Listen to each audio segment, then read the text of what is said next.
Hi friends, എല്ലാവർക്കും ഇഷ്ടപ്പെടുന്ന രീതിയിലുള്ള ഒരു അടിപൊളി നാടൻ കറിയാണ് നമ്മൾ ഉണ്ടാക്കാൻ പോകുന്നത്. എന്താണെന്ന് ചോദിച്ചിട്ടുണ്ടെങ്കിൽ ചേമ്പ് കറിയാണ്. എല്ലാവർക്കും ചേമ്പ് ഇഷ്ടമാണല്ലോ. നമ്മൾ ഈ ചേമ്പ് കറി എങ്ങനെ ഒരു അടിപൊളി രീതിയിൽ വളരെ എളുപ്പത്തിൽ ചെയ്യാൻ നമുക്ക് നോക്കാം. അപ്പൊ നമ്മുടെ ഈ ചേമ്പ് കറിക്ക് അരക്കില ചേമ്പാണ് ഞാൻ എടുത്ത് വെച്ചേക്കുന്നത്. ചെറിയ ക്യൂബ് കഷ്ണമായിട്ട് ഇതേപോലെ കട്ട് ചെയ്ത് വെച്ചിട്ടുണ്ട്. അരമുറി തേങ്ങ, ചെറിയ തേങ്ങയാണ് എടുത്തേക്കുന്നത്. 10 അല്ലി വെളുത്തുള്ളി, ഒരു 10 പച്ചമുളക്, ചെറിയ പച്ചമുളകാണ്, എരിവ് കുറവാണ്, ഇത്ര എടുത്തേക്കുന്നത്. നിങ്ങളുടെ എരിവിനനുസരിച്ച് ചേർക്കുക. 1/2 ടീസ്പൂൺ ചെറിയ ജീരകം, ഒരു കുഞ്ഞു സവാള പൊടിയായിട്ട് കട്ട് ചെയ്ത് വെച്ചിട്ടുണ്ട്. കറിവേപ്പില ആവശ്യത്തിന്, ശകലം മഞ്ഞൾപ്പൊടി, ആവശ്യത്തിന് ഉപ്പ്. ഇത്രയും കാര്യങ്ങൾ മാത്രം മതി. അപ്പൊ നമ്മുടെ ചേമ്പ് നമുക്കൊരു കുക്കറിലിട്ട് വേവിക്കാം. അതിനു വേണ്ടി നമ്മൾ കുക്കറിലോട്ട് ആദ്യം ചേമ്പിട്ടു. അതിനുശേഷം ഒരു 1/2 ടീസ്പൂൺ മഞ്ഞൾപ്പൊടി ഇട്ട് കൊടുക്കാം.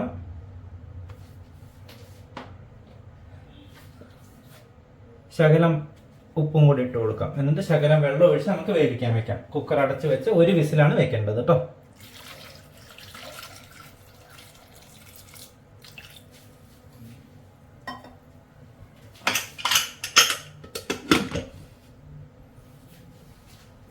അപ്പൊ നമ്മുടെ ചേമ്പ് വേവിക്കാൻ വെച്ചു. അത് ഒരു വിസിൽ വരുന്ന വരെ നമുക്ക് സമയമുണ്ട്. ആ സമയം കൊണ്ട് നമുക്ക് അരപ്പ് റെഡിയാക്കാം.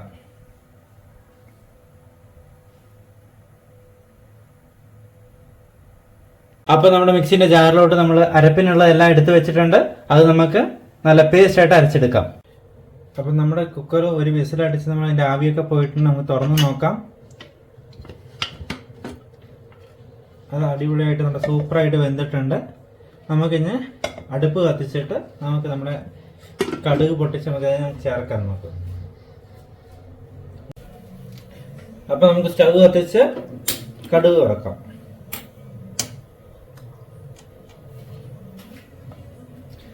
ചട്ടി നന്നായിട്ട് ചൂടായിട്ടുണ്ട്. അതിലോട്ട് വെളിച്ചെണ്ണ ഒഴിച്ചു കൊടുക്കാം.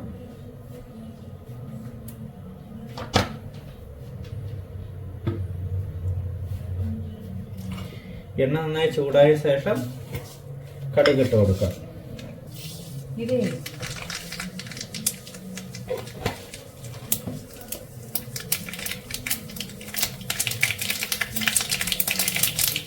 കറിവേപ്പില ഇട്ട് കൊടുക്കാം.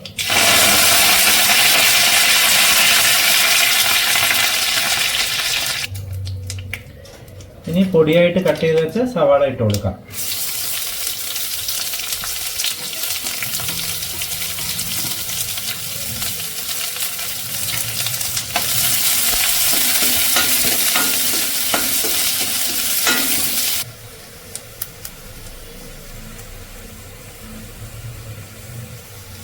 ഉള്ളിയൊക്കെ നന്നായിട്ടായിട്ടുണ്ട്.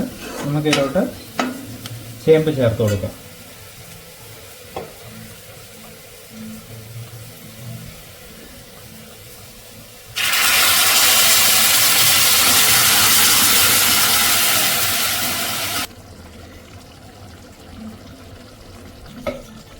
അപ്പോൾ നന്നായിട്ട് തിളയ്ക്കുന്നുണ്ട്. ഇതിലോട്ട് നമുക്ക് തേങ്ങ അരപ്പ് ചേർത്ത് കൊടുക്കാം. തേങ്ങ അരച്ച് വെച്ചത് നമുക്ക് ചേർത്ത് കൊടുക്കാം. തിളയ്ക്കൊന്നും വേണ്ട, ജസ്റ്റ് ഒന്ന് ചൂടായാൽ മാത്രം മതി. നമ്മുടെ കറി റെഡിയാണ്. ഈ സമയത്ത് ഉപ്പൊന്ന് നോക്കണം. പാകത്തിന് ഉപ്പുണ്ടാകും മാത്രം ചെക്ക് ചെയ്താൽ മതി. അപ്പൊ നമ്മുടെ ചേമ്പ് കറി ആയിട്ടുണ്ട്. ഇത് നമുക്ക് നമ്മുടെ സെർവിങ് ബൗളിലോട്ട് മാറ്റാം. അപ്പൊ നമ്മുടെ ഈ കറി കണ്ടോ, നല്ല കൊഴുപ്പുള്ള അടിപൊളി ടേസ്റ്റുള്ള ഒരു കറിയാണ്. എല്ലാവരും ഇത് ട്രൈ ചെയ്ത് നോക്കണം. ചോറിന്റെ കൂടെ ഒക്കെ നല്ലോണം നമുക്ക് കൂട്ടി കഴിക്കാൻ പറ്റുന്ന കറിയാണ്. ഇതിന്റെ കൂടെ ഒരു മത്തി പൊരിച്ചത് കൂടിയാണെങ്കിൽ അടിപൊളിയാണ്. എല്ലാവരും ഇത് ട്രൈ ചെയ്ത് നോക്കണം. ഇഷ്ടപ്പെട്ടെങ്കിൽ ലൈക്ക് ചെയ്യണം, സബ്സ്ക്രൈബ് ചെയ്യണം, സപ്പോർട്ട് ചെയ്യണം.